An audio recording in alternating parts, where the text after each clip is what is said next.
En el sermón de la Vigilia Pascual pensé que era interesante el explicar los pasos de esa liturgia. Y nos quedamos a la mitad y me pareció, pues puedo continuar el día siguiente hablando de la liturgia de la Vigilia Pascual. Lo primero de todo, me gustaría incidir en un hecho que lo mencioné de pasada ayer. ¿Por qué se celebra por la noche el sábado? Si Jesús resucitó el domingo, si Jesús había dicho que al tercer día resucitaría. Es cierto que las festividades judías empezaban ya desde la noche anterior, pero Jesús dijo que resucitaría al tercer día. No dijo después de 3 días, sino al tercer día. Entonces estuvo parte del viernes, antes de que se pusiera el sol, el sábado entero, pero para que sea al tercer día habría que tomar un poquito más. Bueno, el Evangelio dice que las mujeres al amanecer fueron al sepulcro y ya lo encontraron abierto. Creo que aquí podemos suponer, es una suposición, pero me parece muy bonita. Podemos suponer que Jesús quiso adelantar el momento de la resurrección. Es decir, resucitar al tercer día, pero lo mínimo, en cuanto apuntó la aurora, resucitó. ¿Por qué? Porque quería consolar a María. Quería consolar a María. Y no quería dejar pasar tiempo sufriendo. Entonces, estuvo lo mínimo para que se cumpliera las Escrituras, pero ni un minuto más. Bien, es verdad que también, como he dicho, según esa mentalidad judía, él estuvo parte del viernes, porque lo enterraron antes de que se pusiera el sol, el sábado entero, y ya al anochecer se puede considerar que estaban en el tercer día, tal como dividían los judíos los días. Con lo cual, el celebrarlo en la noche, que va del sábado al domingo, encaja con al tercer día, tal como lo dividían los judíos. Pero a mí me parece que Jesús esperó a que despuntara la aurora, pero es una opinión personal. Lo cierto es que las iglesias en el siglo I celebraban sus Eucaristías por la noche. ¿Por qué? Porque la Eucaristía, la cena de Pascua, había sido por la noche. Con lo cual ellos celebraban esa cena última que tuvo Jesús con los apóstoles. Por eso, cuando había que celebrar la Vigilia Pascual, se celebraba cuando se celebraban las misas. Y eso también es otra razón de por qué la celebramos en el momento de la noche. Como ya dije, nos consta por escritos muy antiguos que se pasaban toda la noche en oración en los primeros siglos. Aunque después, lo he estado leyendo en libros sobre historia de la liturgia hoy, les daba pena tantas horas en oración y entonces dijeron, bueno, vamos a empezar antes y acabamos antes. Y así poco a poco se fue empezando más pronto, a la hora nona e incluso al final a la hora tercia, que tenía esa razón, que les daba pena el que la gente quería asistir, pero toda la noche, pues es verdad que se les hacía tan duro a ellos como a nosotros. Aunque, como ya dije, hay comunidades que se pasan toda la noche celebrando la Vigilia Pascual, con cantos, con lecturas, etc. La Vigilia Pascual, aunque llegamos ayer a la mitad, vamos a sobrevolarla un momento. Tiene que celebrarse ya de noche, no antes de que comience la noche. Y hay 4 pasos en ese camino. El primero es los ritos de la luz, bendición del fuego, la inscripción del cirio, etc. Después viene la palabra. La palabra como no se celebra en ninguna otra ceremonia, del modo más extenso y solemne posible. Después vienen los ritos que tienen que ver con el agua, porque era cuando se bautizaban los catecúmenos. Ya dije que aunque nosotros estemos bautizados, el bautismo es como un fuego o unas brasas que podemos reavivarlas, bien sea soplando sobre las brasas, bien sea alimentando ese fuego. Solo se recibe una vez, del mismo modo que el sacerdote solo se ordena una sola vez. No puede decir, bueno, me parece que ahora lo recibiría con más fervor, con más... Pues no, reaviva la unción del sacramento, la imposición de manos del obispo, pero solo se puede recibir una vez. Pues lo mismo pasa con el bautismo. Lo podemos reavivar en este paso. La luz, la palabra, el agua, y ya entramos en la liturgia eucarística. La misa es la Eucaristía.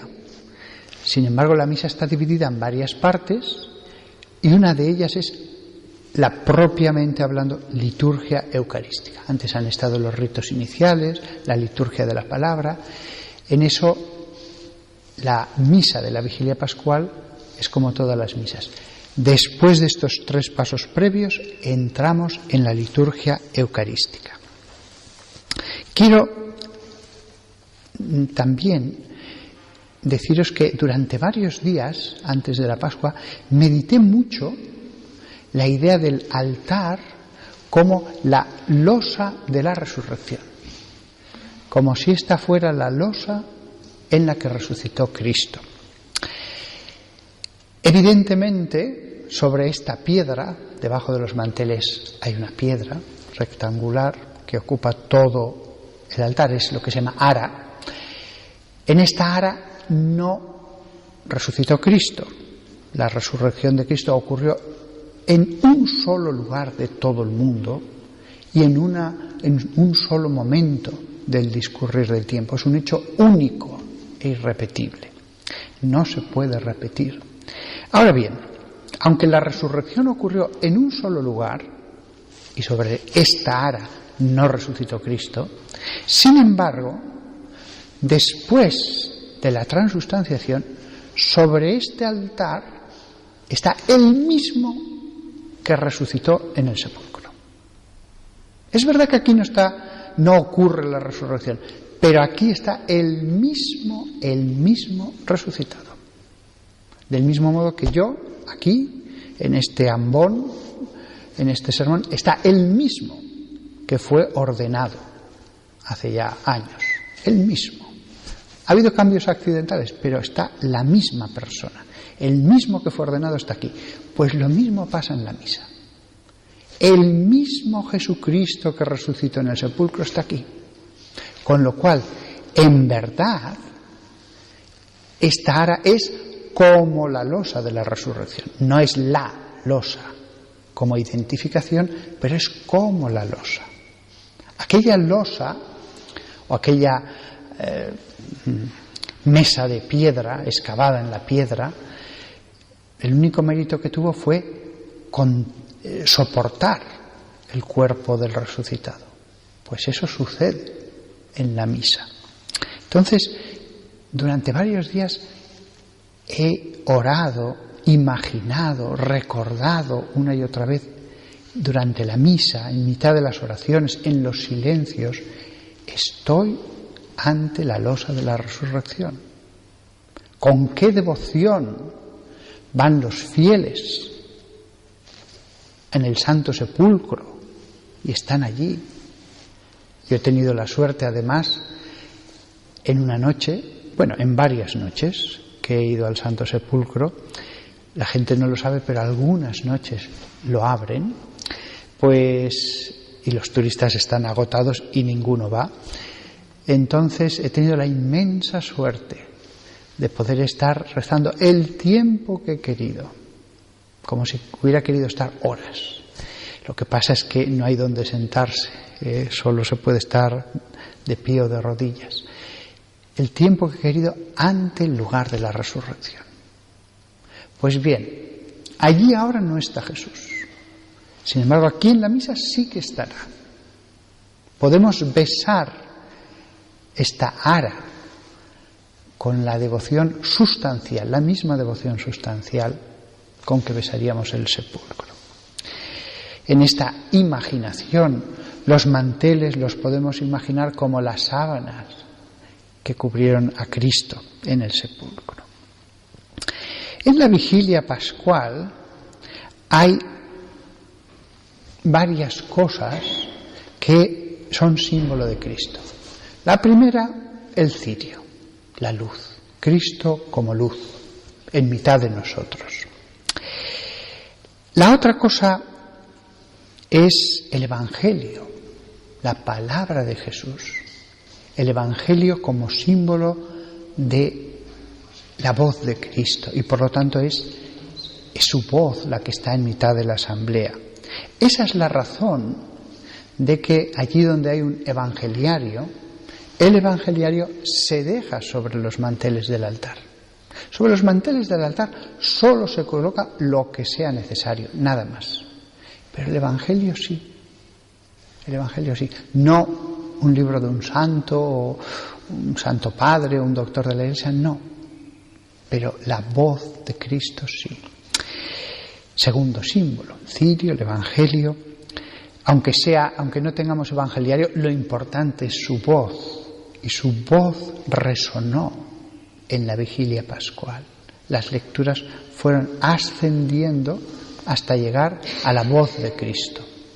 Las voces de Moisés, de los profetas, del apóstol, hasta llegar a Cristo que nos habla. Esa es la razón por la que nos ponemos en pie durante el Evangelio.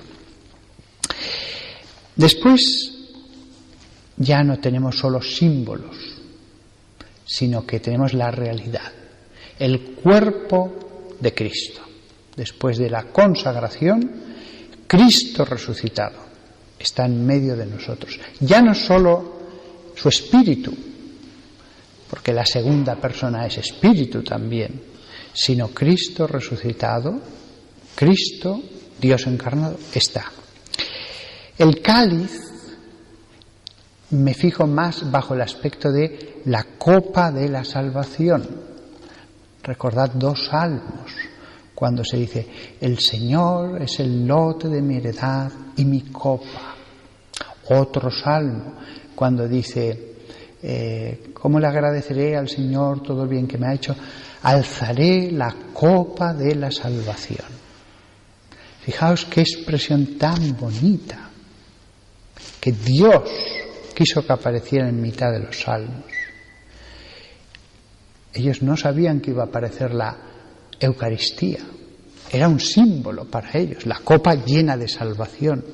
Lo que ellos no sabían es que, pues, casi 1000 años después de David y Salomón, realmente no iba a ser un símbolo, iba a haber una copa que iba a contener la salvación.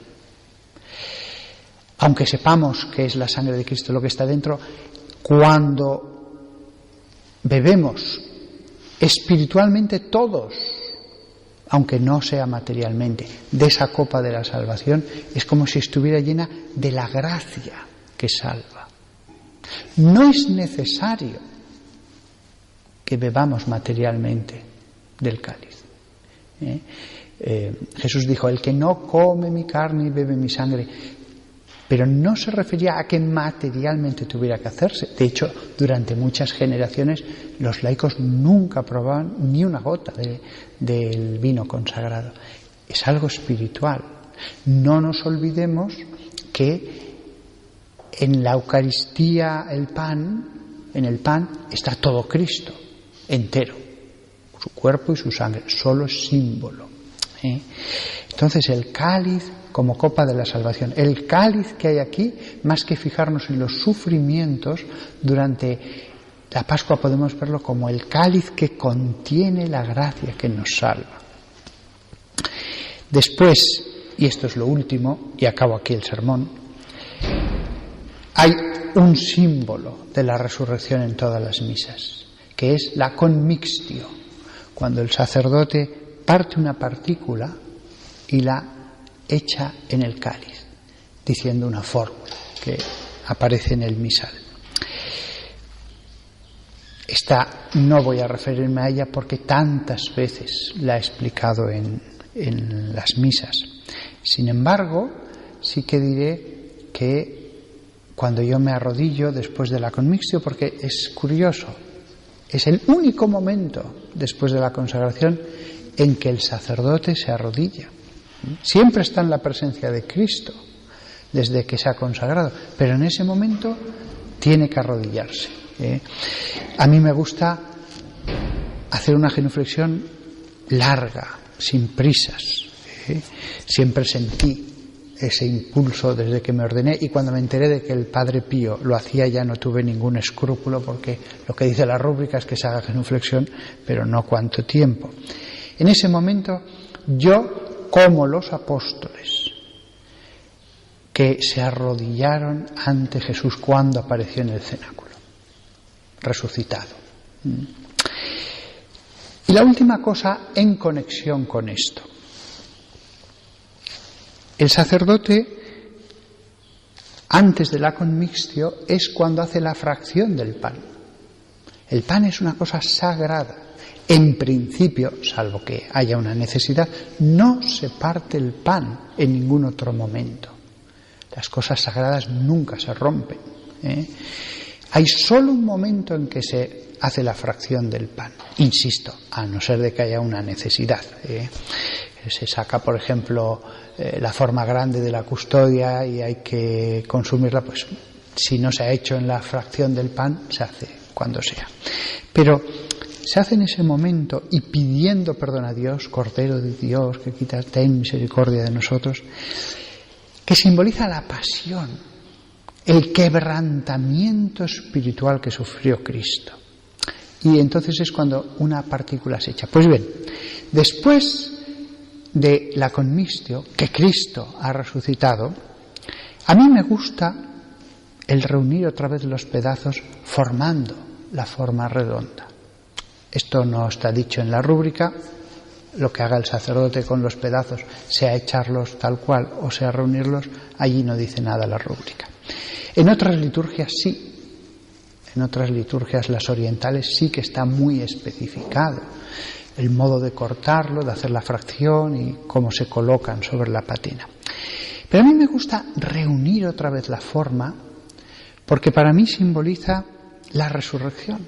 Cristo, quebrantado totalmente, hecho pedazos en el espíritu, y sin embargo Dios todo lo vuelve a reunir.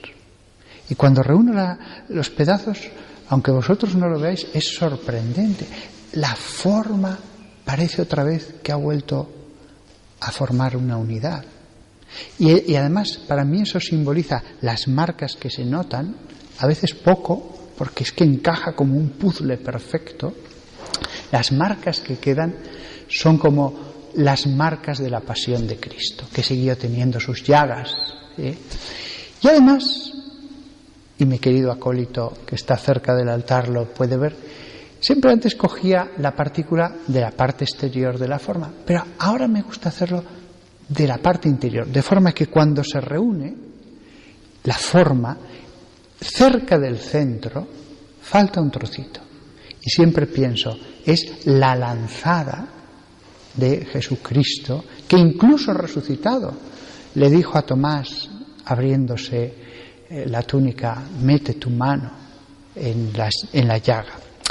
Así que, como veis, la misa, que tantas veces la hemos contemplado bajo el aspecto de la pasión, toda ella se puede orar como resurrección, desde el principio hasta el final. La misa como la liturgia de la resurrección de Cristo, como el encuentro con Cristo resucitado. Que todos nosotros, en este día de la Pascua, en este día de la resurrección de Cristo, vivamos este encuentro. No pudimos estar en ese momento histórico, pero podemos vivir la emoción, la devoción, el fervor que aquellos discípulos tenían y recibir gracias que nos hagan un poco mejores.